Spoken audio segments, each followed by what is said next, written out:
you under there. What are you hiding? My son dreamt of a better world. That's why he saved me. You can go to any timeline, any universe. Why fight to save this one?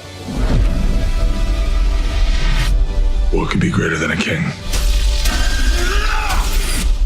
A hero. I just got goosebumps.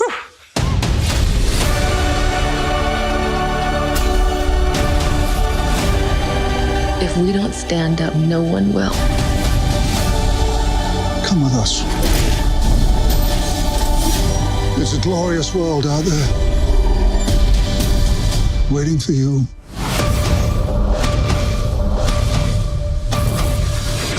Are you in?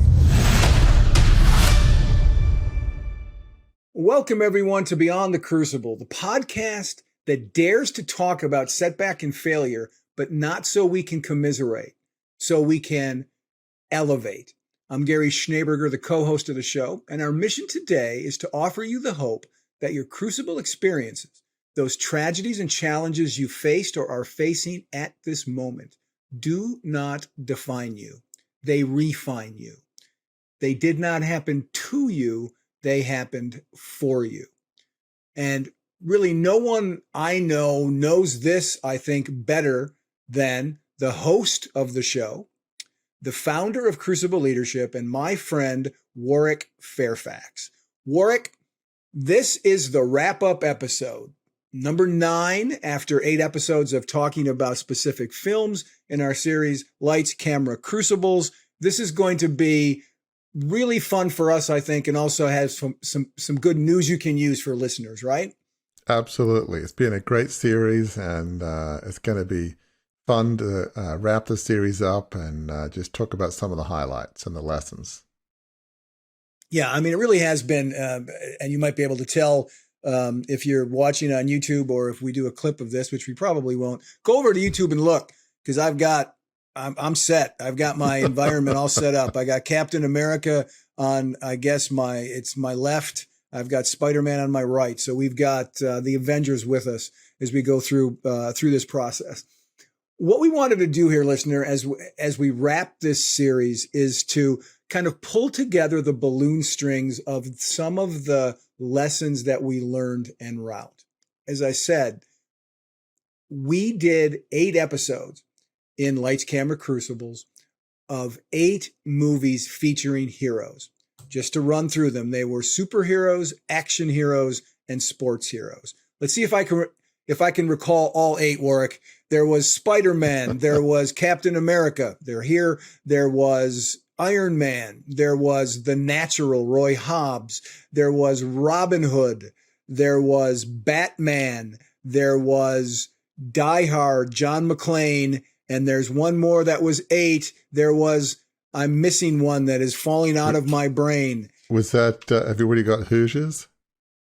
Hoosiers. That was the last one we did. You think I'd remember that? So yes, Hoosiers and Norman Dale, the coach in Hoosiers, who's a great redemption story. So those are the folks that we tugged on for insights and inspiration, for insights and equipping you, listener, for how to overcome crucibles. And there were a bunch of lessons, and we're going to hit on some of those here. But before we get into the nitty gritty, the meat and potatoes of this, Warwick, one of the things we both said during the series was that these are all movies that we love. These are all movies that we've seen more than one time, in most cases. And yet watching them with this lens on for Beyond the Crucible made them richer, right, than they had been before, just watching them as popcorn entertainment, right? Having some chuckles while you're watching the movie, watching them to pull out actionable lessons for how to move beyond a crucible and lead a life of significance. These movies came alive in fresh ways, didn't they? They really did, Gary. I mean, typically, as you say, when you watch a movie, it's to be entertained. You don't watch Iron Man saying, what are the leadership and life lessons that can help me lead and be a better human being? Or, whether it's The Natural and Roy Hobbs or Robin Hood. And so watching all these movies and just trying to understand what are the sort of drops of redemption, the lessons learned, the character of, growth in all of these heroes. It was really instructive. There's a lot of lessons. And, when you look at movies with superheroes, it's easy to think, what can I learn from a superhero because I'm not a superhero. Right. But often the lessons we learn is how they dealt with human emotions, with loss, with, their own agenda and aggrandizement versus serving others. So these are all lessons that all of us can learn. So yeah, it was really fun looking at it through a different lens.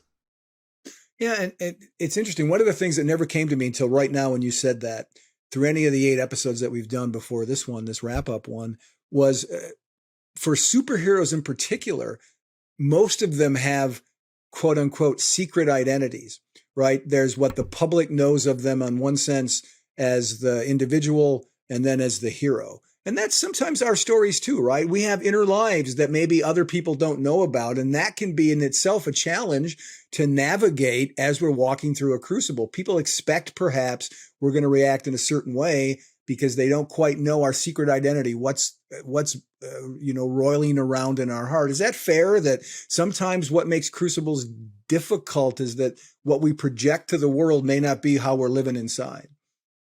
Yeah, that is always one of the challenges. We might be seem to be, confident, outgoing, we've got it all together, and inside we're broken, or in bad cases, dying inside. And so, yeah, it's an interesting thought that a lot of these superheroes have secret identities, and we might have a secret identity inside. The secret identity might be, I feel like a loser. I'm messed up. I'm broken. You shouldn't love me. You shouldn't care for me if you had any common sense. And so, yeah, I think we all need to deal with the inside, because the inside, the negative self-talk, can damage our ability to lead, can damage our ability to live. So, the inner demons, the inner conversations we need to deal with, certainly. And most of these superheroes have inner demons, have inner challenges. It's hard to think of any superhero that doesn't have inner challenges. And not just the superheroes that we talked about, right? But also the other heroes, right? Talk about inner demons, talk about problems. Norman Dale, the coach in Hoosiers, right? This sort of hidden thing where he assaulted one of his players in college and got banned from the NCAA. John McClane, who just has troubles with his wife and his family's fallen apart. There are things going on in life that I've heard you, if I've heard you say it once, I've heard you say it 100 times. We have to do the soul work that is required of bouncing back from a crucible, as well as some of the practical work. So that it's fascinating to me that this is the 9th time we've talked about movie heroes, and that just popped up into my head. Is that something else that we have to learn from this process, that we can't always keep our secret identity secret, right? Absolutely. I think we can't help others until we help ourselves. I think in the faith-based world, they talk about evangelism begins at home. It's like, you got to preach to yourself before you even contemplate preaching to others. And so, getting beyond a crucible, which is the title of this podcast, typically means doing a lot of soul work. Until you deal with your inner demons, your inner issues, you won't be able to help anybody, because you'll be weighed down. It's like trying to run a marathon with 5 tons on your back. You won't get very far. You will just stop in your tracks. So, for all those people out there, there are a lot. I'm a very reflective person, but a lot of people aren't. It's like, I don't want to do all this inner stuff. I'm too busy. I want to help a bunch of other people. You want to help other people? You need to help yourself. Otherwise, you're not going to help anybody. So, that should motivate even those non-reflective people out there. Amen. And that's a good thing, right? I mean, that's one of the great things about this series has been the things that come to our minds as we're talking through this. That was a point that we had not planned to make. And look at that. We made that point. But listener, you may be wondering, in a fuller sense, why did we spend 8 weeks? Why did Beyond the Crucible spend 8 weeks talking about movie heroes, superheroes, sports heroes, and action heroes. And just to level set us as we get going and talk about what we're calling 5 ways to transform into a crucible busting hero. That's the theory, the theme of the episode today. But before we get there, we're going to do a little crop dusting here with just some ideas about why we're talking about heroes at all. And we're going to revisit something we talked about in the first episode, not in depth, but just to give you an idea of why we chose these types of movie characters. And that comes from a Psychology Today article about how heroes can improve our lives. What is it about heroes that improves our lives? And the first point of that article was that they produce in us an emotion called elevation. And it goes back to an article in 2014, which says that research suggests heroes and heroic action evoke a unique emotional response that scientists have labeled elevation. Thomas Jefferson used to talk about this as the way people felt moral elevation when they read great literature.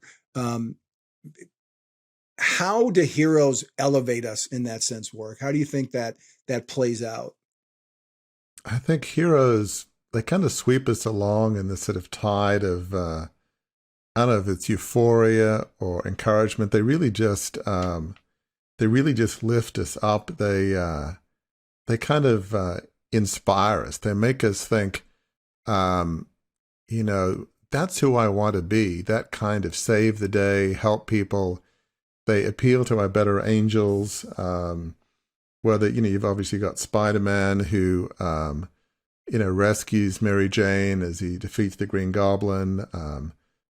Batman, obviously in the movie that we looked at, saves Gotham City from the Joker is terrorizing everybody. And obviously, poor John McClane is going out to the coast to have some fun with his wife. Have a few laughs. Have a few laughs and ends up, having to combat terrorists in Nakatomi Plaza. So, with all of these, we tend to see ourselves in the role of hero in the sense of, I'd like to be the one to save the day, even in a small way, to kind of do something good for my family, friends, co-workers. I'd like to do something right for a change. So there is this sense that it elevates ourselves, it elevates the sights and how we look at ourselves. So, I think the heroic movies can have a really great effect on us. Yeah, and it's kind of like the clip that we played at the beginning of the show, which is the trailer for 2022 from DC Films, the people who do Batman, Aquaman, The Flash.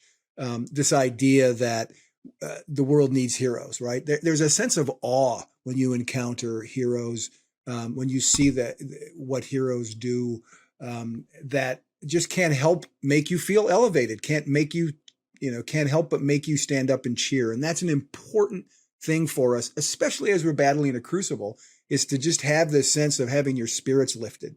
So that's the first point of why we really dug deeply into heroes for this series. Second one is that heroes can heal our psychic wounds. I thought this was fascinating, that this article in Psychology Today talked about how in ancient cultures, tribe members huddled around a big campfire together at the end of the day. Then they gathered for warmth because they didn't have heat, right, in their caves. But they gathered for warmth, but they also did something else. They told stories. And the physical warmth of huddling together was life-saving, but in some ways, life-enriching. The stories that they told helped them. It made life more attractive, easier to sort of get through. It inspired them. Again, going back to the first point, there was awe in those stories. There was exhilaration. There was elevation in those stories. And that worked out again in what we talked about here and the films that we addressed on this show, right? Yeah, absolutely. I mean, cultures for thousands and thousands of years have talked about heroes. I don't think there's ever been a culture in the history of the world that doesn't have heroes. That, you know, people will gather around the campfire telling stories. Obviously, one that we've spoken about is Robin Hood, that goes back to, 1200s. And people have been telling stories about Robin Hood that is a mythic person. And the stories have changed from originally Robin Hood was Robin Longstride, a common man, a common yeoman. Then later, a few hundred years later, it became a Saxon noble that was oppressed by, the Normans that controlled England at the time. But, Robin Hood has been around for hundreds of years as this guy that would defend the defenseless, the oppressed, the poor, the common man, the common woman against the tyranny of Prince John and his henchmen. So there is something about just telling stories of heroic figures that it just touches us. I mean, I think back to the ancient Greek heroes of Odysseus and the Trojan Wars, taking 10 years to get back from Troy to his native Greece, and Achilles and Agamemnon, all of these great heroes. Greeks have been telling stories about the ancient Greek and heroes for thousands of years. So it's a part of our culture, part of every culture, of just telling stories of heroes. And it's healing, it's soothing. We all love doing it. Our third point from this Psychology Today article, again, which we're not getting into in any depth, we're just kind of doing a drive-by with it. But the third point is heroes nourish our connections with other people. Storytelling, the article says, is a community building activity. The sense of connectivity it builds is critical to human emotional well-being. Hero stories create a strong sense of social identity. And I haven't shared this with you, Warwick, because I just got it yesterday. Like by yesterday, I mean the day before we're recording this episode. And if you remember, listener and Warwick, when we talked about Spider-Man, we talked about, Iron Man. When we talked about Iron Man, I made reference to watching that movie and the funeral of Tony Stark in that film. And I mentioned how my nephew, a young man in his 20s, late 20s, was so moved by that experience. I did not tell him I mentioned him in the podcast, but yesterday he sent this text to me. Listen to what he wrote in light of what I just said. Storytelling is a community building activity, a sense of connectivity. It's critical to human emotional well-being. This is what my nephew Luke wrote me. Every now and again, I will see videos people took in theaters during Avengers Endgame at the end, when all the Avengers come together and how everyone just loses it. In other words, there are videos going around about everybody crying when all the Avengers come together during Tony Stark's funeral. And my nephew says further, I remember being very depressed at that time and unmotivated to really do or enjoy anything, and that you invited me along opening weekend to see it. I got to experience that. And every time I get to look back at these kinds of videos, I still feel the rush of excitement and how groundbreaking that movie was, and that everyone who enjoyed the MCU got to experience it together. It's one of my most treasured memories. That is the power of social connection, the power of emotional connectivity that can come from hero movies, right? It really can. I think in heroes in general, it's funny, just as you were saying that, talking about your nephew, the way that my father and I connected was through stories about heroes. That was the language that he communicated love to me. So we were living in England when I was about, 6 or 7 or so. And he read me a book, speaking of Greek heroes, like 1800s book called The Heroes by Charles Kingsley. And it talked about all the Greek heroes, Perseus, Theseus, just some different mythical folks. And when I was small, I would say, Daddy, just tell me some history. I didn't care what it was, just some historical story. And he was like an encyclopedia. And right. He read every about every hero. He loved, British heroes in particular. So there'd be stories of, Admiral Horatio Nelson and Battle of Trafalgar in 1805, and Duke of Wellington and Waterloo in 1815. So, that's the way we communicated. And, with these movies, yeah, I mean, you and I obviously, talked about how much we like The Natural and Captain America and Hoosiers, one of the all-time favorite sports movies with, Norman Dale and that sense of redemption, as you mentioned, after getting banned from basketball. So yeah, it's a source of connection when you talk about the heroes that you love.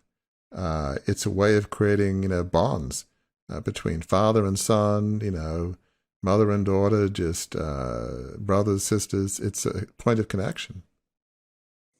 Yeah, and I mean that text that I just read from my nephew. I mean that he says going to Avengers Endgame with the family, with my immediate family, was a treasured memory. That text from him is a treasured memory. That's a connection between the two of us. The fourth point in that article, which is the natural progression, right? If we're elevated, if we're in community, if we're feeling connected at the end of the day, then heroes show us how to transform our lives, turning us into heroes ourselves. And if you've been with us, listener / viewer from the beginning, well, if you've watched Beyond the Crucible, you know that I'm not adverse to wearing outfits. And so because it's true that heroes turn us into heroes ourselves, I've worn a hero shirt today that says Super Stepdad. You can't see it behind my microphone. That is awesome. But there it is. That's my, that was a gift from my stepchildren for Christmas a couple of years ago. So these movies do encourage us to become in some ways heroes in our own spheres of influence. Comparative mythologist Joseph Campbell said in 1988 that all of us undergo a hero-like journey throughout our lives. It's only by having the courage and faith to risk change and growth in our own lives that we reach our own potential. And it's nearly impossible to watch any of these movies that we're discussing and not feel that, right? Not feel that pull to heroism and all different kind of shades of it. It's impossible. It was impossible for us to watch these movies. It's been impossible for all audiences to watch these kinds of movies without feeling the pull to wanting to do that yourself. Absolutely. Yeah, I mean, for me, as I mentioned, I grew up just hearing about heroes from my dad and figures in history. And so I would, obviously watch heroic movies, read books about, a few English kings and queens, as well as American heroes. I've always loved American history. So reading books about, Franklin Roosevelt or Abraham Lincoln, and it would inspire me. I mean, just one example, Franklin Roosevelt was somebody that in one sense I identified with because, I grew up, as listeners know, in a very privileged 150-year-old family media business in Australia. And Franklin Roosevelt grew up in sort of New York State aristocracy, if you will. The Roosevelts were prominent folks. And so he transformed his character to being, maybe this fun-loving party guy, man about town. And over time, he became somebody that was concerned about others, becoming one of the great presidents and Depression, World War II. So I would look at Franklin Roosevelt, not so much that I could ever be Franklin Roosevelt, but if somebody from a background like mine, which was wealthy and privileged, could actually focus on others, then maybe I also could transform myself and be focused on helping others, not just about, money, power, or fame, or what have you. So, yeah, heroes can inspire us to be better than ourselves and transform ourselves. Yeah, and I had not thought about this again until you just said that. But Franklin Roosevelt, in some ways, early in his life, right, was a little Tony Stark early in his life, right? Yes. He was that guy who had everything to live for, but not really much to live with. He was a, no one was as hedonistic as Tony Stark, but there were some similar beats there. You had some of the same background, perhaps, but you maybe channeled that more into Batman, not the dark parts of Batman, but Batman is never really depicted as a playboy, right? As a guy who spends his money on himself. He's always dedicated to helping others. So that's just kind of a fascinating way of, it's interesting how a lot of the heroes that we talked about, at least a couple of them here, came from means, and yet they went in different directions, kind of starting out, landed in the same place, which is the goal of why we're doing this series, is to get everybody from the origin story to the life of significance at the end. That's what we're hoping to bring to you, listener, as we talk about these things. Absolutely. And just a brief point on Roosevelt and Iron Man. We'll get into this later. Iron Man gets captured by folks, and it sort of changes his character in a way from hedonistic to maybe caring for others. Well, the equivalent of that for Franklin Roosevelt, as listeners would know, in the early 20s, he got polio, which was very rare for adults. And back in those days, if you got polio, your political career was over. You were meant to stay home. It was almost like this social disease, not just a physical disease. It was almost shameful, which is ridiculous. It's not your fault. And so he had to fight through that. And, both Iron Man and Roosevelt went through different tragedies that transformed their characters. So, sometimes real life, REAL and REEL can imitate each other. Absolutely. That's one of the things that makes movies like that so resonant, right? Is that they do have their beats in the real life REAL experience that we know of, and sometimes we have ourselves. All right. We're going to pivot now and get into the meat of what we're going to talk about today. And that's just to put a bow on the package that was Lights, Camera, Crucibles. And that is this idea of, here are 5 ways to transform into a crucible busting hero using examples from, and we're going to do it interestingly, I think. We're going to do it from REEL life and also REAL life. So we're going to talk about what we learned from the heroes we went through, but then we're going to comb back through the archives of some podcast episodes, tell some personal stories to kind of emphasize, put an exclamation point on the points that the heroes teach us. So here's the first of those 5 ways to transform into a crucible busting hero that comes out of our series, Lights, Camera, Crucibles. And number 1 is to develop perseverance. Captain America does a great job of spotlighting this need. It tells the story of Steve Rogers, who's a slight sickly guy, young man we meet at the outset of the film. It's during World War II, and he wants desperately to go to war. He wants to fight for America because he can't stand bullies, and he sees the Nazis as exactly what they were, bullies.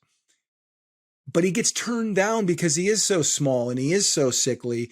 Every time he actually breaks some rules about going to different recruiting stations, trying to get into the war effort. But one of the times he gets rejected, a doctor sees him from the shadows. A guy named Dr. Erskine sees him. And he is trying to find a soldier to give this super soldier drug he's developed, which, if it's successful, can then be given to all people all men in the military, and that's going to help us win the war. And what Dr. Erskine sees in this Brooklyn kid is a kindness and humility and a never say die attitude. He refuses to take the military's no for an answer, and that's one of the reasons why Dr. Erskine gives it to him. But we as viewers, Warwick, see a scene with Steve Rogers earlier than that, when he gets in a fight because he wants to hear the reels at the movie theater that he's at. He wants to hear these newsreels talking about the war effort, and these guys are making a lot of noise while that's going on, and he gets in an argument with one of them the bully takes him outside. What happens at that point that really hammers home this idea of developing perseverance? Yeah, I mean, they start kind of attacking him and beating him up. And at the time, he's just this relatively slight, short, slim of build, and they just keep beating him up. And he keeps getting back up and is bloodied. And he says, I could do this all day. It's like he won't quit. Right. He's getting pounded, but he just won't quit. I mean, that's just amazing. I mean, is he going to win that battle? It's hard to see how he could pre-serum, but he just won't quit. He just keeps getting back up. Yeah, and the bully from the theater who the first time we hear I could do this all day from Steve Rogers, the bully in the theater says to him as he keeps punching him and Steve keeps getting up, you just don't know when to give up, do you? And he says, and that's when he says, no, I could do this all day. And that is a critical thing that we see throughout the movie from him, and not just in this movie, throughout that line. If you're familiar with Captain America's art through all of the Marvel Cinematic Universe, he says it more than once. He actually says it to himself one time when he travels back in time and he gets in a fight with Captain America of several years earlier, who's like trying to beat him up, and he's like, stay down. He's like, I could do this all day. That in some ways, as we watch the arc of Steve Rogers, that attitude of I could do this all day, even more than the strength and agility he gets from the super soldier serum, is what is one of the things that qualifies him as a hero, isn't it? Yeah, I mean, it's fascinating how Dr. Erskine chose Steve Rogers. It was what fueled his, I could do this all day attitude. He was humble. He hated bullies. He just had this sense of righteousness, this desire to defend the defenseless. And Dr. Erskine said, a strong man, somebody who's had all the gifts, is not necessarily going to have your sense of compassion, your sense of caring for others. And so Dr. Erskine chose character first. And really, when you think about what fuels Steve Rogers' perseverance post-serum, when his, strong, powerful guy, it's because it's not about him. It's about this humble attitude of serving others. It's set in World War II, so it's defeating Nazi Germany. He could do this all day because people are counting on him. People are counting on him and his team, and he will never quit, because quitting would mean letting down the defenseless. He will never let the defenseless down. He will always take the bullies on. So really, his character is what fuels his perseverance. Yeah, and that is such an excellent point, and it's the reason why you're the host of the show and I'm the co-host of the show, because that's pulling meat out of what's going on there. That's exactly right. Never once does Steve Rogers, Captain America, say, I could do this all day just to win a fight. It's always to win a fight that has a purpose at the end of it. There's always a grander purpose than just being victorious for him. Here's now where we're going to transition from real life REEL to real life REAL. And we're going to, as I was, kind of preparing for how we were going to go about this discussion, one of the past guests from this podcast popped into my head as a great example of I could do this all day, even though she never said those words that way.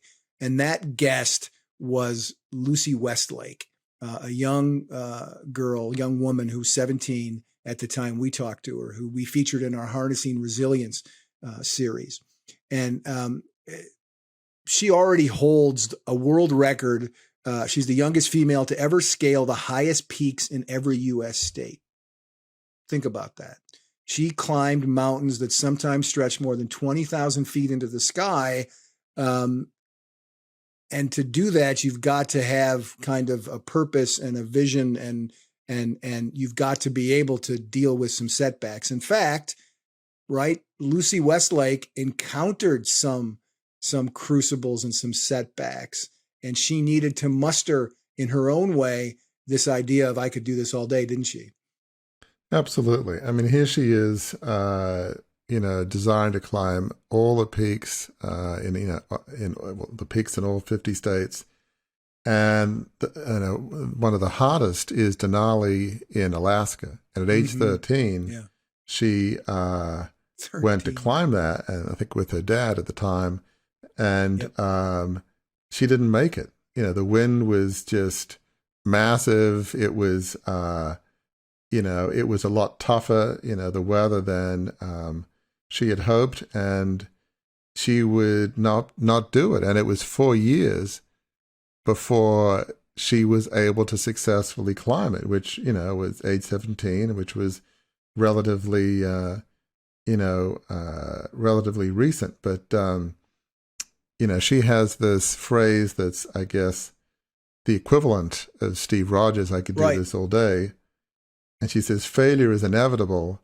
How you react to it is what matters. It's like, yeah, that's great.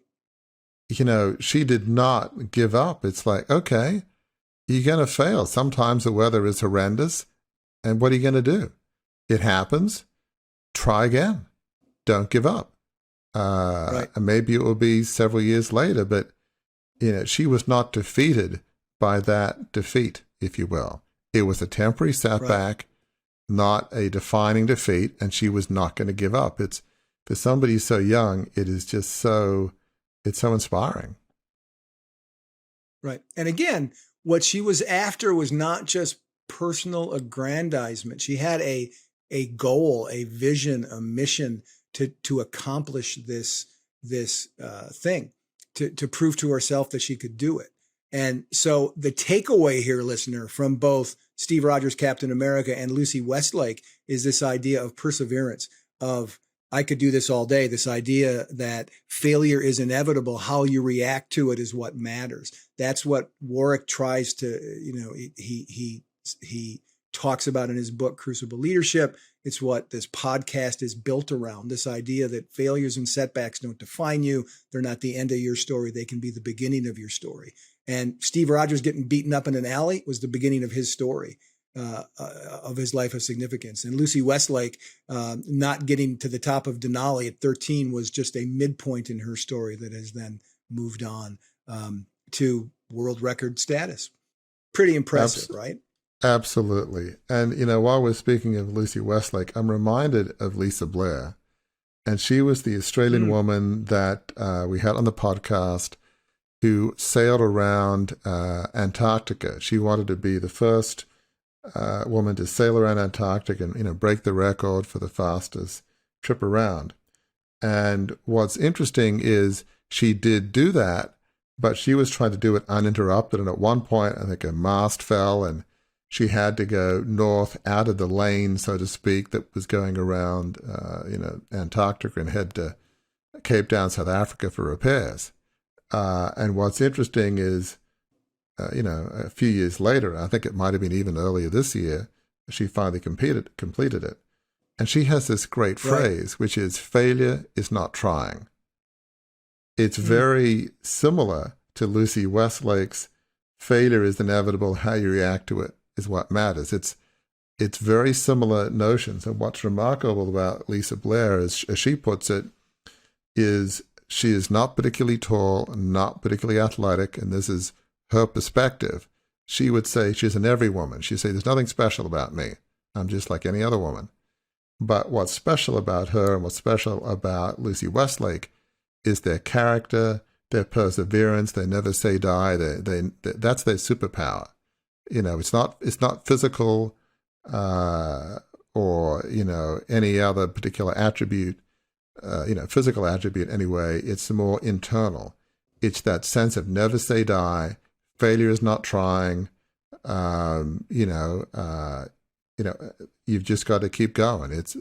There's similar stories, but they're remarkably motivating.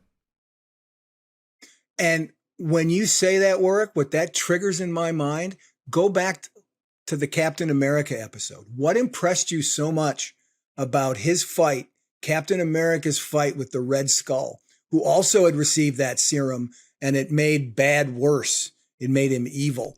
And he was, I mean, tell the story. What was he trying to get out of Captain America about why he had the super serum too? Yeah. It's like, well, Red Skull was saying, well, why you? You like the strongest, the best, the smartest, the whatever that America has to offer. And he said, I'm nothing special. There's nothing special about me. I'm just like any guy. And it just floored Red Skull because he was meant to be this super Aryan German who, took it before from Dr. Erskine, back when he was sort of trapped in Germany and just, without Dr. Erskine's blessing. He just couldn't understand how the super Aryan guy, of course I should have it. I'm the best of the best. I'm the best of the best, most German of the Germans. Who's this guy? Some kid who's nothing special. He just couldn't process that from Steve Rogers. Right. So Steve Rogers and Lisa Blair both talk about themselves as just average, everyday people. And Lucy Westlake would do the same thing. And that's the takeaway here, listener. You can learn this idea of never say die. Failure is only if you don't try. And I could do this all day. That's the takeaway. You're going to hit crucibles, have that attitude, and that will help you become a crucible busting hero. Point 2 from our REEL life that we talked about is find a team of fellow travelers. And you talk about this a lot in Crucible Leadership, Warwick, the importance of having a team of advisors who don't just tell you what you want to hear, but what you need to hear.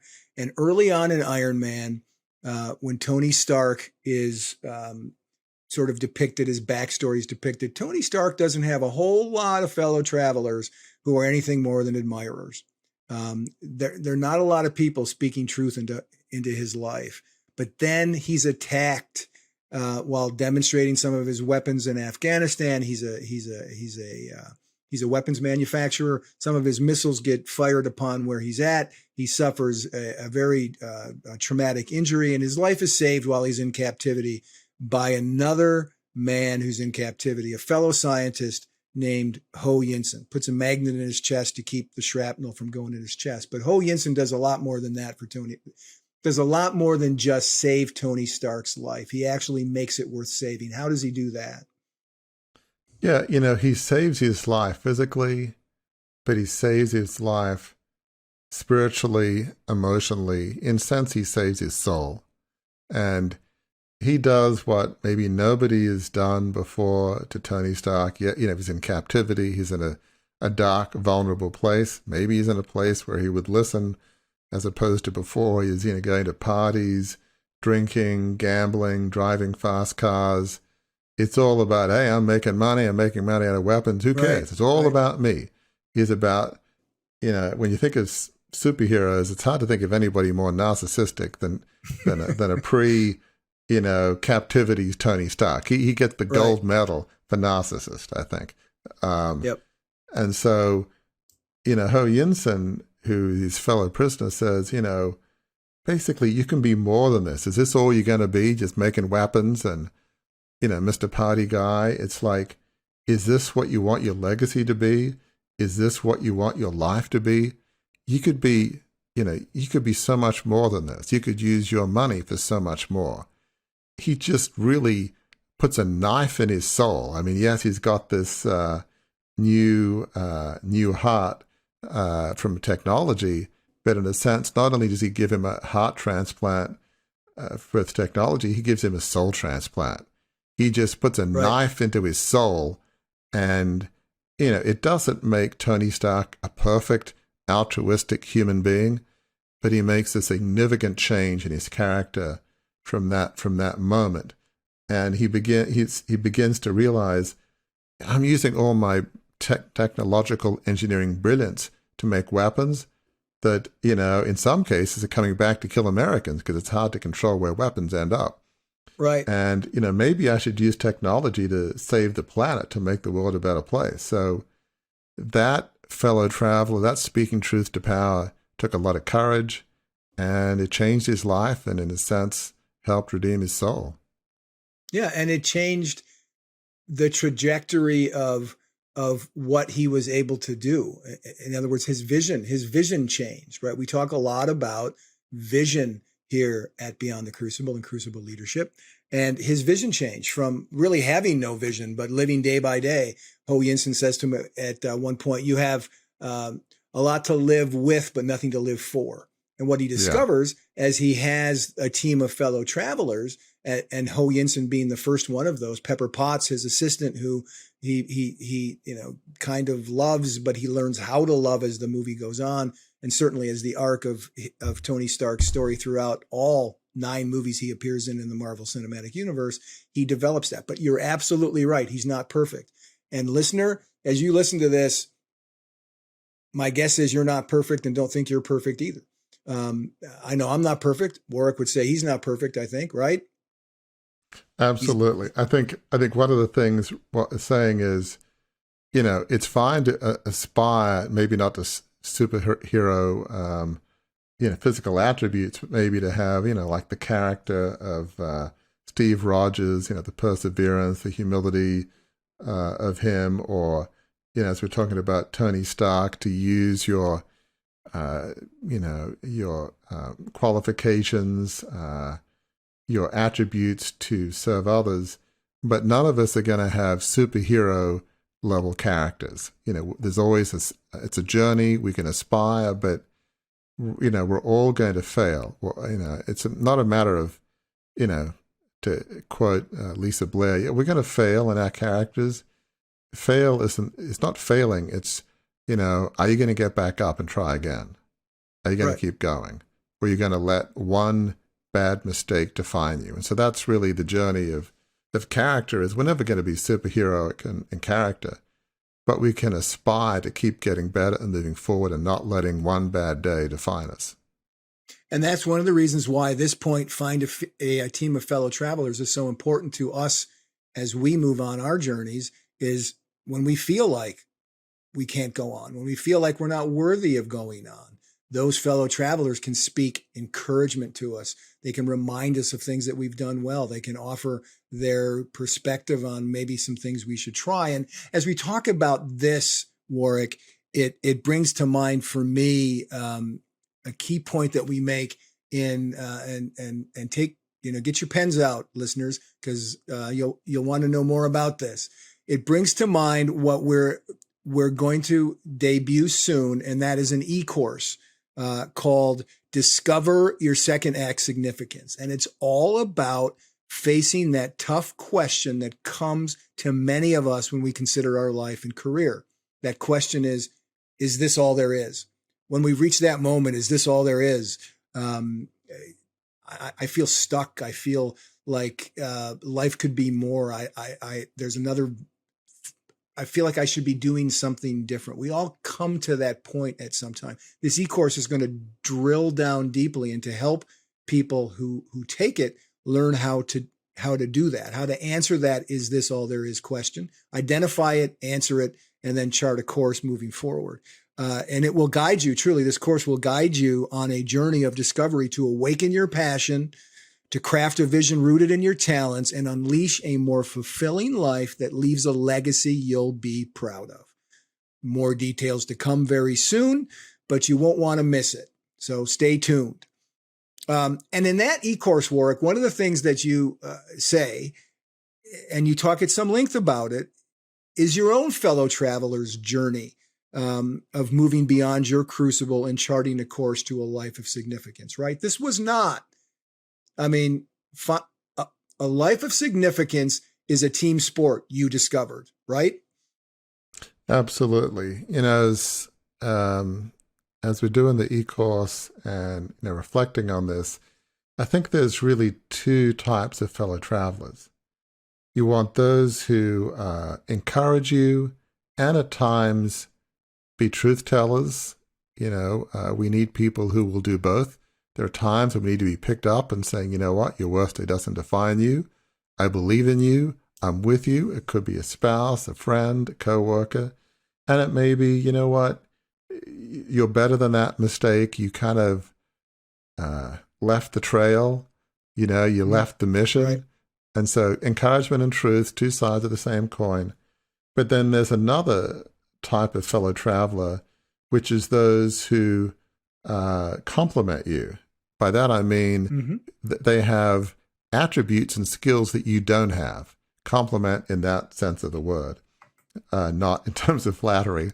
But so as I was thinking about that word, that could be misunderstood. But anyway, for me, with Crucible Leadership, I am blessed to have a fantastic team. They encourage, they absolutely do truth-telling and says, yeah, I don't know that we should be doing that. And, we wrestle with things and figure out a path forward. But they have attributes that I don't have. I'm a reflective person. I like telling stories, my own story and stories of others on this podcast. But I don't like selling. I'm just like phobic about that. Some people are scared of heights or, I can't do the whole selling thing. So we've got people that are great at selling, promoting, marketing, branding, production on this podcast. You can't do everything.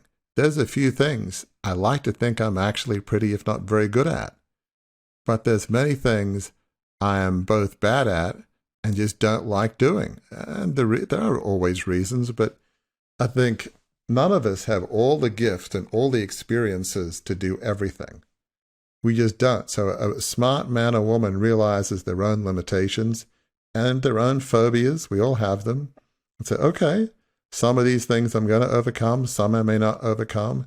You're not going to overcome lack of gifting in certain areas. If you're a good writer and, hey, I want to be a genius at math, probably you won't be. Or there's a bunch of engineers, mathematically minded people say, I love numbers, this whole word thing, I don't get it. That's being human. So surround yourself, yes, with people that will encourage and tell you truth, but surround yourself with people with different skills and abilities than you have. And that's what I've tried to do in Crucible Leadership. And certainly as you're trying to chart your second act, you got to have a team to be able to help you get there. Right. And that's one of the reasons why there's Captain America and Spider-Man here on the desk as we're having this conversation, because let's circle back to Tony Stark and Iron Man. One of the things that helps him find a life of significance and helps him truly find his calling and helps him truly he couldn't have saved Earth from the things that he saved Earth from without the Avengers, right? These guys are Avengers. He knows that. He puts his team of fellow travelers, goes from Ho Yinsen, who's the first one, Pepper Potts, who's always been there for him, but he eventually builds the Avengers, and that is what ends up stopping Thanos, the intergalactic villain in the final Avengers movie that we talked about. It was so moving that people posted YouTube clips of it all over the place, of the reactions of the crowd. That's the ultimate fellow travelers from this series of Lights, Camera, Crucibles, is the Avengers, right? Without all of them together, they would not have accomplished anything that they've accomplished. So that's a great place, I think, to land the plane on this one. Now, the third point of the 5 that we're going to talk about here on transforming yourself into a crucible busting hero is to live life on purpose, dedicated to serving others. And the example, we're going to go from Iron Man to Spider-Man right here. Spider-Man. Peter Parker's a brainy high school kid. And he's picked on and labeled as nerdy by his classmates. But when he's bitten by a radioactive spider during a field trip, he develops the proportional powers of an arachnid. The new abilities come with new crucibles for Peter, though. His me first attitude in the beginning, he's focused on trying to get money, to earn money with his strength to buy a car to impress the girl he secretly loves. And that obsession, even short-lived obsession, to make money, to focus on his own advancement, to focus on himself, use his powers for himself, not for a greater good, ends up leading to his beloved Uncle Ben, who raised him like a son after Peter's parents died. It leads to Uncle Ben being murdered. And it's at that point in the story of Peter Parker and Spider-Man, right, Warwick, that that he really begins to learn the lessons, as we say all the time. If you learn the lessons of your crucible, you can move beyond it. That's when that starts for Peter. It really does. Sometimes those we love will say words to us that we don't really get at the time, but we come to understand later. And that's what happens with Peter Parker. He's in a car with his Uncle Ben, and his Uncle Ben says, with great power comes great responsibility. And Peter doesn't process at the time, as the time is into, hey, I have these powers now, and I'm going to make money, wrestle, it's all about me, and I'm going to get enough money to get a car to impress the girl he has a crush on, Mary Jane, and, he's just not thinking of it. And then partly because he just, there's somebody that, some bad guy that he could have helped stop, and it's like, hey, it's not my problem. And Right. that bad guy ends up, killing his beloved Uncle Ben. So then those words, I'm sure, haunt him. With great power comes great responsibility, because he didn't heed that warning. It leads to his beloved Uncle Ben getting killed by this bad guy. So it really just transforms his perspective, and he uses his powers for others to, help Mary Jane at one point, but she's being captured by the Green Goblin, and takes on the Green Goblin as he seeks to kind of wreak havoc on the city of New York. So those words do transform his life. Yeah, I mean, he becomes a hero because of the crucible that he gets through, because of the crucible and the lessons he learns from it. And that's what we talk about all the time here on the show, is if you learn the lessons of your crucible and you apply them moving forward, you can create a new vision for your life, and that new vision leads to a life of significance. And no one would say at the end of Spider-Man, the first movie with Tobey Maguire, there'd been a bunch of them. All of them end up with this young kid picked on who learns a terrible lesson when a loved one dies. He learns from this terrible experience a lesson that he then dedicates his life to serving others, to living on purpose, focusing on serving others. In fact, in that first Spider-Man movie, he's in love with Mary Jane, and he and Mary Jane says she's in love with him, and the stage is set for them to have a life together. And Peter doesn't do it. Why doesn't Peter do it? Peter has taken to heart the advice from Uncle Ben to such a degree that his whole life is about living a life on purpose dedicated to serving others. So his fear is, if he continues a relationship with Mary Jane, and she says at the end of that movie that she loves him, it's very clear that Peter Parker loves her. But he says, look, I just want to be friends. And basically the inner monologue that goes on is his concern that everybody he loves, somehow, bad things happen to them, whether it's, Aunt May, who's terrorized by Green Goblin at one point, or Uncle Ben. He's thinking, if I have a relationship with Mary Jane, something bad's going to happen. So in this movie, he sacrifices his happiness for what he perceives as the greater good. I mean, that to me is the ultimate live a life on purpose, dedicating to serving others. Nothing, not even the love of his life, will get in the way of serving others. He puts his whole happiness, his whole sense of self on the backbone. It's all about serving others. It's one of the most selfless scenes you'll see in any superhero movie. It's just astounding. Yeah, and again, I hadn't thought about it till you just said that, because we've said the phrase "live a life on purpose, dedicated to serving others," maybe 1,000 times, up to 1,000 times on this show, in your speaking appearances and those kinds of things. But we could edit it, maybe add a phrase in front of it: live a life on purpose, dedicated not to serving yourself only, but serving others. That's where Peter lands. Serving himself would be, I get to be with this girl I love. But she'd be in danger. And my job is to protect people. That's my calling. That's my purpose. And that's what he's walking out and what he's living. That is our REEL life example of what it means to live life on purpose dedicated to serving others.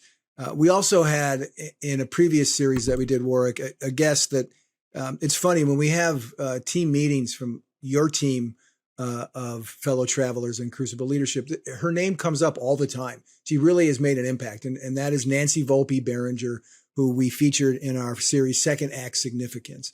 And Nancy was in her late 50s when she let herself not just dream of a career in fashion design, but to pursue it. She explains that the success and security she'd built professionally over several decades didn't fully scratch the creative itch she felt as a young girl who loved to sew. She had a, is this all there is moment while she's living this life that would have led to retirement and everything would have been great. And she was close to retirement. She's in her 50s, her late 50s. But that's when she pursued her passion with a vigor. She earned a master's degree and ended up on season 18 of TV's Project Runway. And that being on Project Runway was not the true life of significance. That happened in the show. It wasn't the show. What happened to her that truly brought her the purpose of serving others? You know, Project Runway was sort of interesting. I mean, just before we get to that, I just love the whole story of Nancy Volpe Behringer. It just, as we'll, get into with the, Discover Your Second Act webinar that's coming up.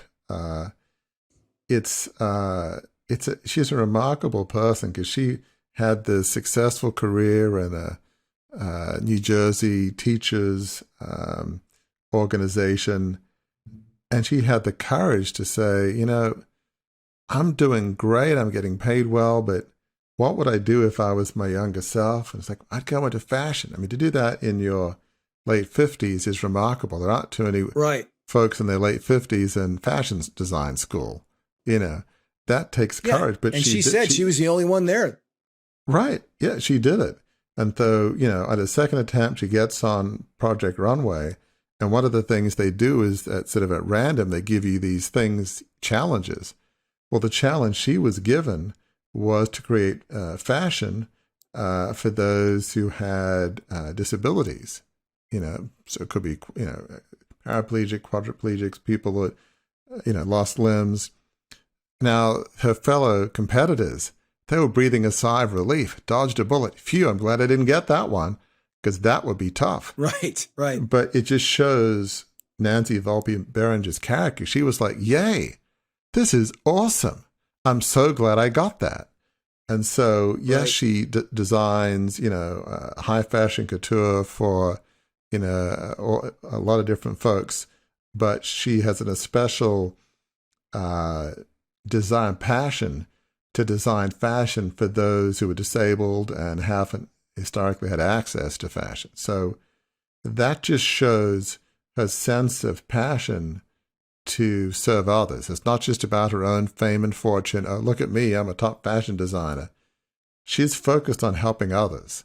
And just that moment at Project Runway, when she was filled with elation and glee, and her competitors were filled with relief that they didn't get that one, tells you everything you need to know about why Nancy Volpe Behringer is a very special person. Yeah, and those are, her life is a great example of the mile markers, if you will, of what the path to a life of significance can look like. Because she started out, is this all there is? Got a job, paying the bills, she's successful, she could retire, but there was an itch that was not getting scratched. And then she goes through that process, she takes a shot, she learns some lessons from what doesn't make her feel alive, come alive. She applies those lessons. She casts a vision. She pursues it. It's not easy. She fights through it. And then in the end, she is, right, living a life of significance. She's gone from, is this all there is, to, wow, this is all I want. That is a remarkable arc. And that's the thing that you're trying to encourage people through the work of Crucible Leadership, through what we're doing on this podcast and what we're going to be doing in this e-course, right? That's the goal that you have for people. Is this all there is? From is this all there is to this is all I want. That seems fair. That's incredibly well said, Gary. I mean, from this, is this all there is, to this is all I want. This is all I want means I'm serving a higher purpose. Right. I'm serving others, and it's filling me with so much joy. I have I have more joy than I could ever, and fulfillment than I could ever possibly imagine. We all want joy and fulfillment. That comes from a higher purpose. That comes from serving others. Certainly true for Nancy Volpe Behringer, and it's pretty much, I would say, true for every hero we've covered in this series. It's not about them. It's about serving some greater goal, some greater good. And that's why we love these heroes and heroic figures so much. Yeah. But here's the rub. That journey isn't always a straight line, right? It is not always a straight line. It was not always a straight line for the heroes that we talked about. And that's point 4 in our 5 ways to transform into a crucible busting hero. Point 4 is when the road gets crooked a little bit. And that is, do not lose sight of your mission or the values that undergird that mission. And the example of that we want to talk about here is in The Natural. Roy Hobbs, right, the otherworldly talented baseball player whose aspirations to be the best who ever played this game, are sidetracked, frankly, when he's shot as a teenager by a woman he didn't recognize as a threat. He beats the odds, finds his way back to the majors many years later to become the era's top player, even as an unscrupulous owner and this wily, shady gambler try to pull him down. He gets there. It wasn't a straight line to get there, but after he's there, it also gets to become a little crooked line. Roy has, I don't know if you'd call it, he falls back into some bad habits. His blind spots still show up.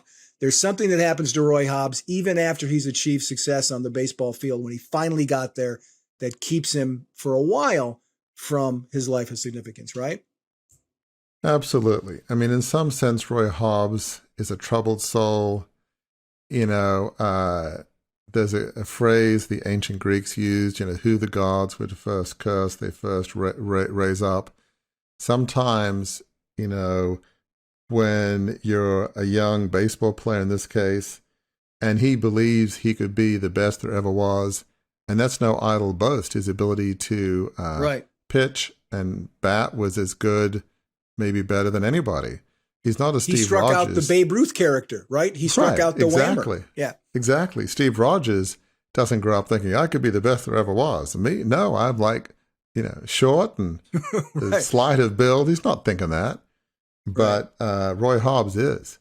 And so then when he gets kind of seduced by this, dark angel, if you will, and Harriet Bird, who shoots him in a hotel room, and that wound to the stomach basically torpedoes his career for years, and he comes back a lot older, and yet that lesson of be careful who you associate with, he doesn't really quite learn that.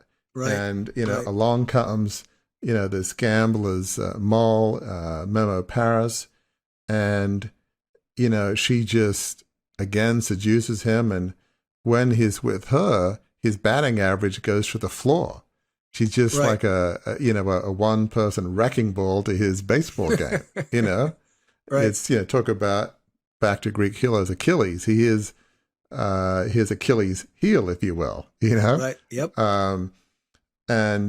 But there's this, what I love about The Natural, there's like in Star Wars, if you will, there's a battle between good and evil. between the dark angel and an angel of light. And the girl he knew way back when he grew up, was, in the cornfields, was Iris. And, Right. a variety of reasons they get to meet up. And in one game where he's in his slump, she stands up and she has this beautiful white dress and it's illuminated by the light. And she does look angelic. She inspires him to be better. There's a great scene when he's in hospital after being poisoned by some bad guys. And he says to her, gosh, to Iris, I could have been the best there ever was. I mean, I could have walked down the street of my town and there goes Roy Hobbs, the best there ever was. And she says, well, and then what? Is this all there is? Right. In not so many words. And, she says, Roy, you're so good now. Look how you inspire young people, young boys. You're an inspiration. So she helps him realize there's more to life than just being a great baseball player. There's being a great person, being an inspiration to future generations of athletes, of baseball players. And so eventually good does win out, as it should in all good movies. And the angel of light overpowers the dark angel. It's a great movie, but to your point, life is not often smooth, and he is very gifted, but he has challenges with his course. He gets sidetracked in part by his own inner demons and his own mistakes. Yeah. And I love what you just said about the way that Iris reacts to him wanting to be the best there ever was in this game. And one of the things we did in the first episode, in the episode where we talked about the natural, is I have a prop card that had his statistics on the back that weren't shared in the movie. And he was like, his home runs per at bat were better than Babe Ruth. He had enormous success. But you used that phrase. She was telling him basically, is this all there is? Is success all there is? Right. And that can be true too. Sometimes that itch that says, is this all there is, isn't born out of being, in a place where you can't pay the bills, or in a place where you have financial struggles. Sometimes that place, is this all there is born of, you got a lot of money, Tony Stark. You've got a lot of accolades, Roy Hobbs. You can get to that place, and it can look different for different people. And one of the people who we talked to on the podcast who exemplifies some of this point, this idea of not getting, keeping your eyes on your mission, was Hank Mcclarty, who was a guest we had, gracious. I think when I looked this up, Warwick, it was almost 2 years ago when we talked to Hank. It's hard to believe.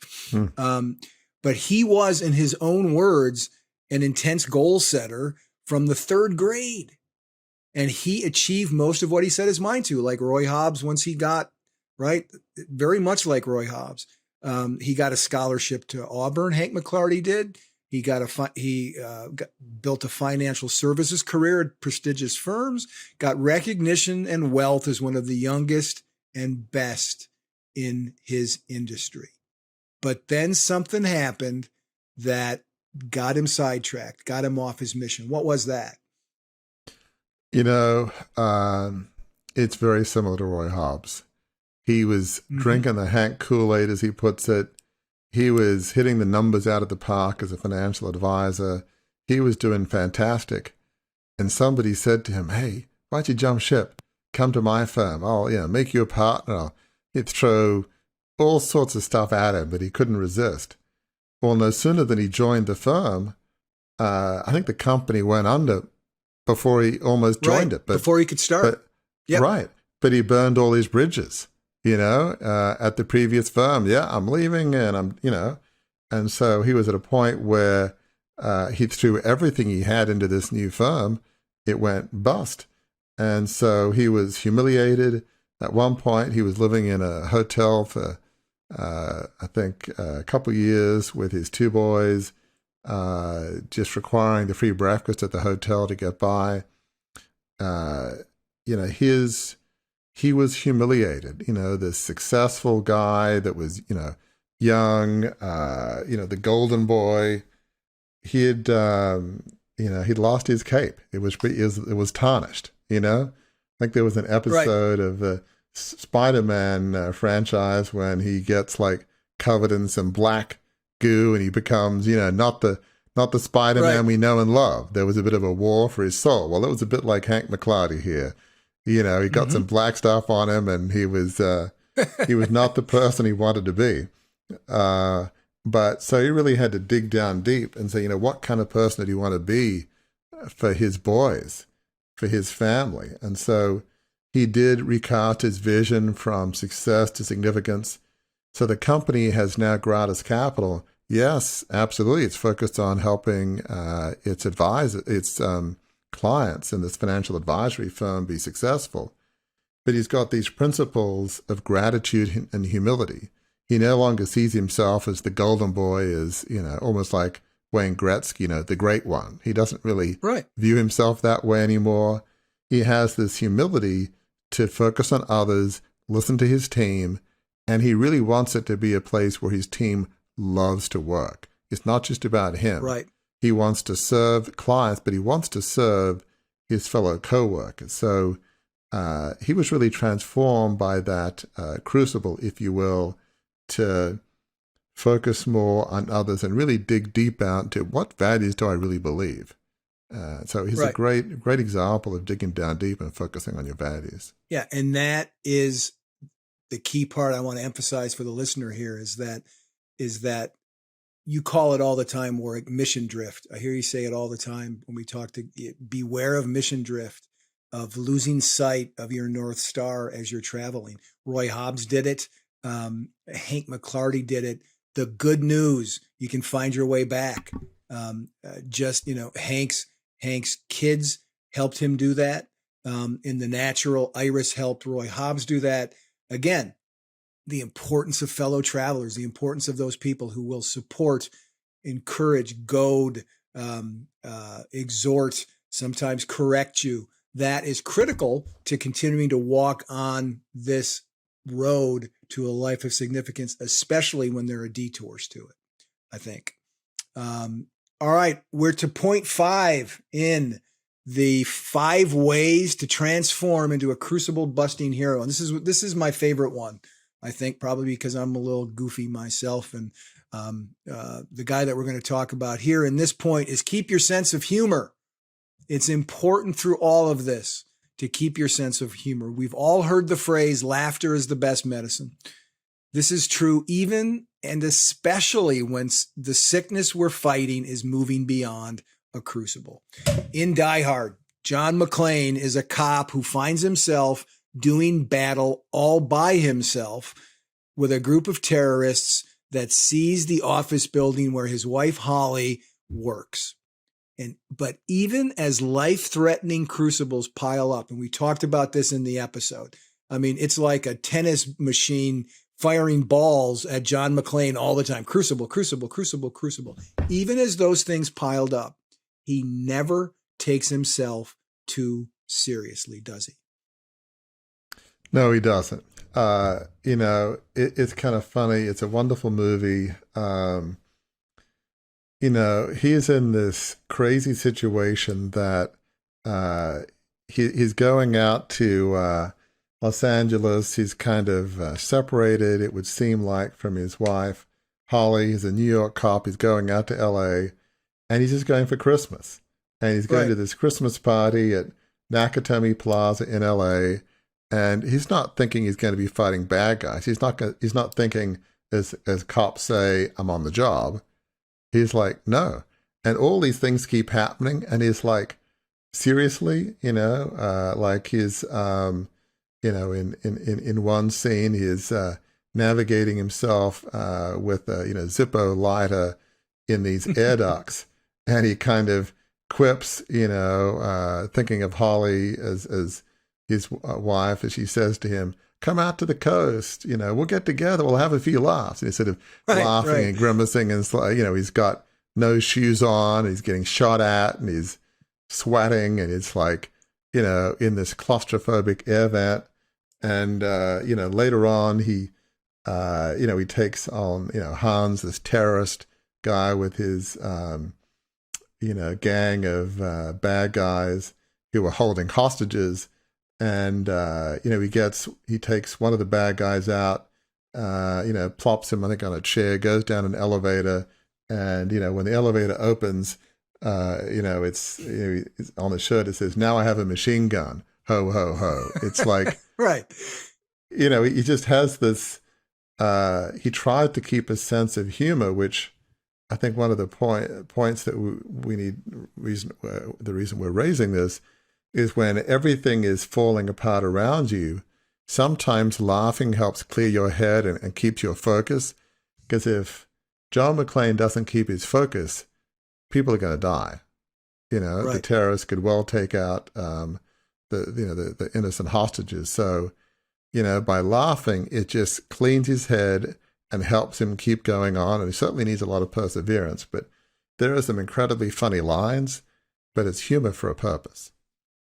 Yeah, I mean, we don't laugh in those situations, right? Going through Crucibles, we don't laugh because what we're going through is funny, but because it helps stabilize our spirits to meet the challenges, emotional and otherwise, that we'll encounter on our path to significance. And we're all going to be faced with those moments. Things that can be upsetting, tragic. Again, on that path, even when the path doesn't go completely crooked in some cases, on that path, you can have bad days. On that path, you can have bad outcomes. Keeping as light an attitude as you can keep through it helps you get through it. And the example, I'm going to tell an example from my own life, just from last year. I've always tried to live by that principle, right? Am I always Mr. Chuckles? No. Can I get depressed? You bet. Do I have a temper sometimes?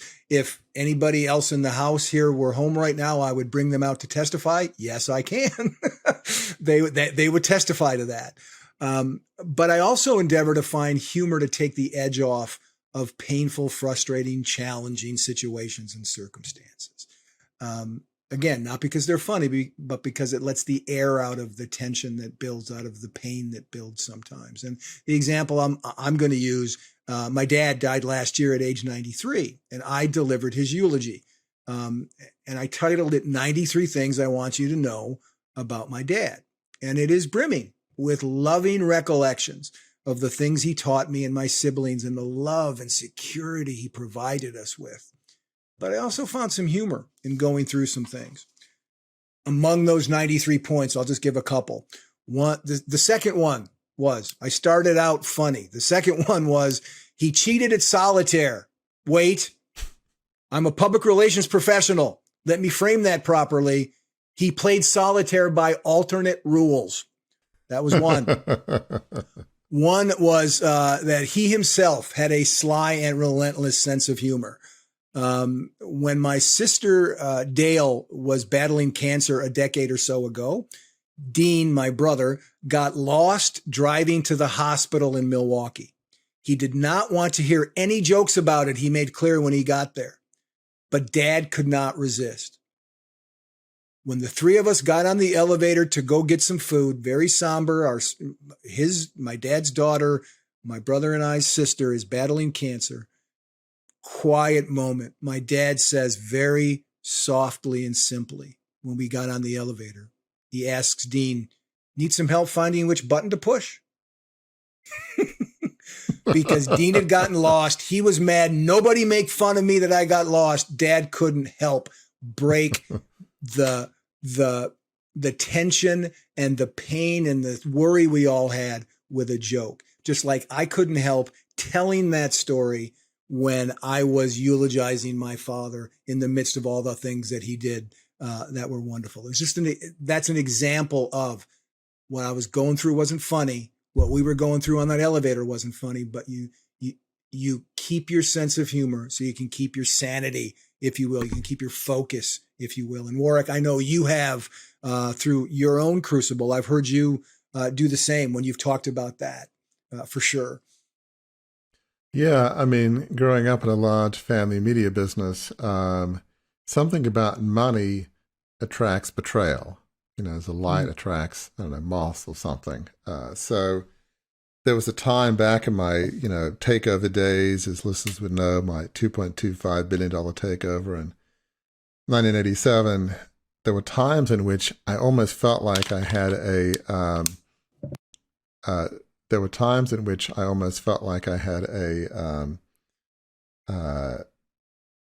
sign on my back that said, betray me. It's like in middle school.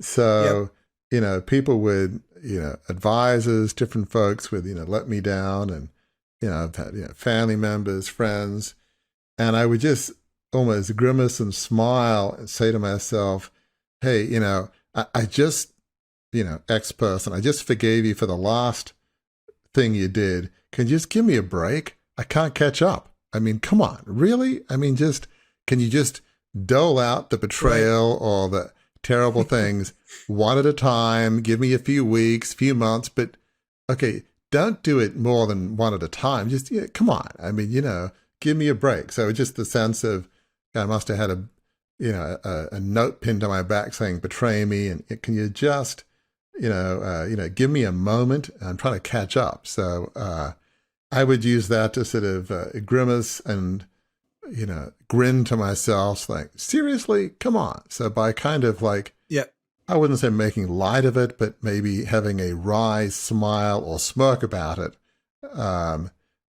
Frankly, a little bit like John McClane. He has plenty of wry smiles and smirks as he's going through things. So maybe channeling I'm not John McClane, but channeling a little bit of John McClane, that wry smile as I was going through my own crucibles.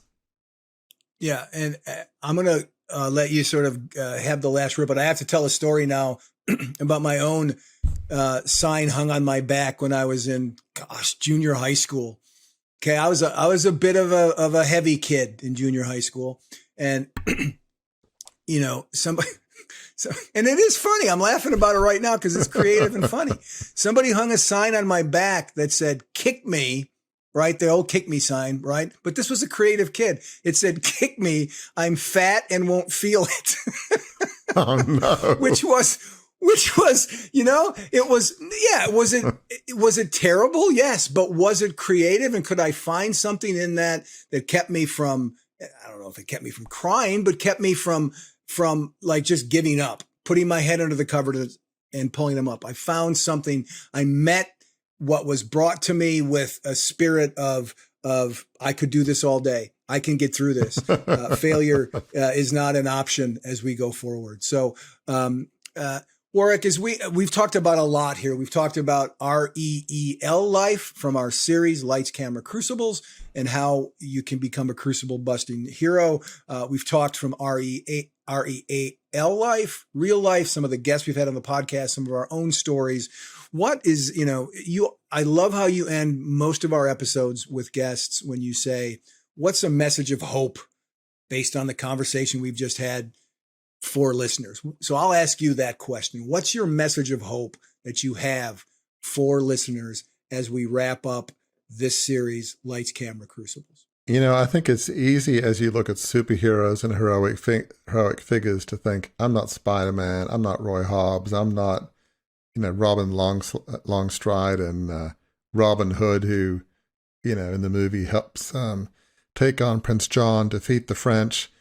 I'm not any of these people. I'm just a regular guy, a regular woman. I'm just, how can I relate to this? What does it all mean for me? I think it's really through these different folks, it's not so much the greatness of their superpowers or their great deeds.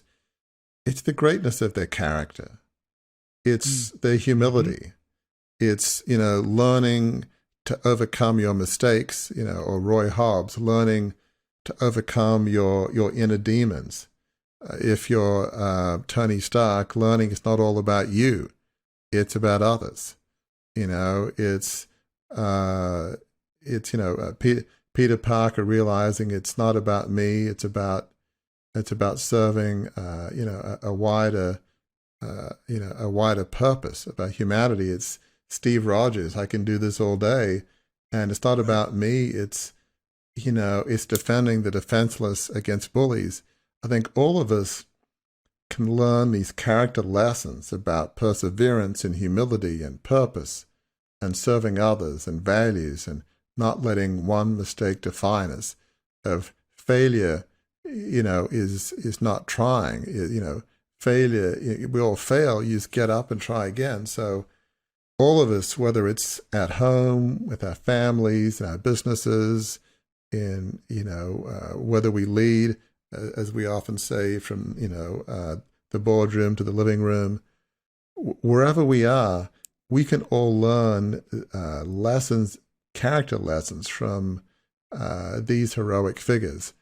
They're very applicable. It's easy to think, oh, that's not me, but take your eye a little bit off the superpowers and look at the heroic examples of character that each of these folks showed that we've been discussing. We can all learn how to be a bit more heroic in our character and how we live our lives. That is the perfect ending, where I normally would say the plane's on the ground, the captain's put the plane on the ground. But because we're talking about superheroes, I'm going to say Nick Fury has ordered the Quinjet, the Avengers Quinjet, to land, and it has indeed landed.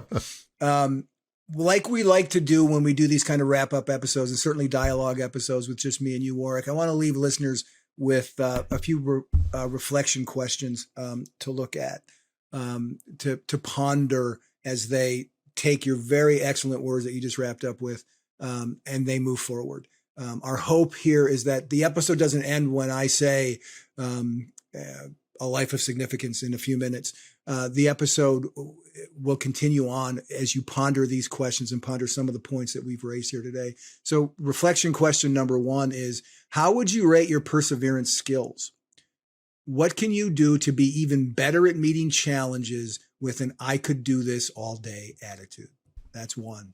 Second point of reflection to ponder: how do you deal with distractions that threaten to pull you away from pursuing your vision?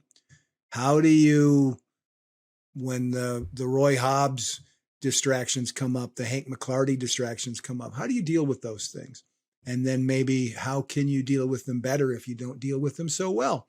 And then the third point: in what ways can you bring a humorous perspective to your crucible? Remember, critical, it's not about making light of what you're going through, but lightening the load of its impact on you. And this is not a question of reflection, but I am going to pose this question to you, listener, before we sign off. And that is, go back to the beginning of this episode. You heard that clip play from the DC Films superhero movies about how the world needs heroes. Do you remember the last line in there? The very last line in that, when all these heroes are shown doing their thing, talking about why they're heroes and how they do it, the last line was, are you in? So ask yourself that question. All the things that we've talked about here, about pursuing a life of significance, overcoming your crucible and pursuing a life of significance. Are you in? If you're in, stay tuned. In the weeks to come, we'll have more to say about our e-course, which will help you get in, which will help you navigate your way to finding, to discovering your second act significance. So until the next time we are together, listeners, thank you for spending not just this time with us today, but all now 9 episodes. Hopefully you've spent, if you haven't spent all 9 episodes of Lights, Camera, Crucibles with us, guess what? Good news. They're all at crucibleleadership.com. You can go find them there. So we will be back soon. And until that happens, please remember that we understand that your crucibles are difficult. We understand that they can knock the wind out of your sails and change the trajectory of your life. But we also understand, we also know from our own experiences and from the experiences of the guests we talk to on this podcast and the heroes that we've discussed on this podcast, that you can get your life back on a course dedicated to serving others, leading toward something that allows you to get rid of that feeling of, is this all there is? There is hope to move beyond your crucible. And that is casting a vision that you're truly passionate about and recognizing that your crucible is not the end of your story. In fact, it can be the beginning of your story, as it was for every hero we talked about. Because when you learn the lessons of that crucible, or those crucibles, like John McClane, the destination that they can lead you to is the destination they led all of our heroes to, and that is a life of significance.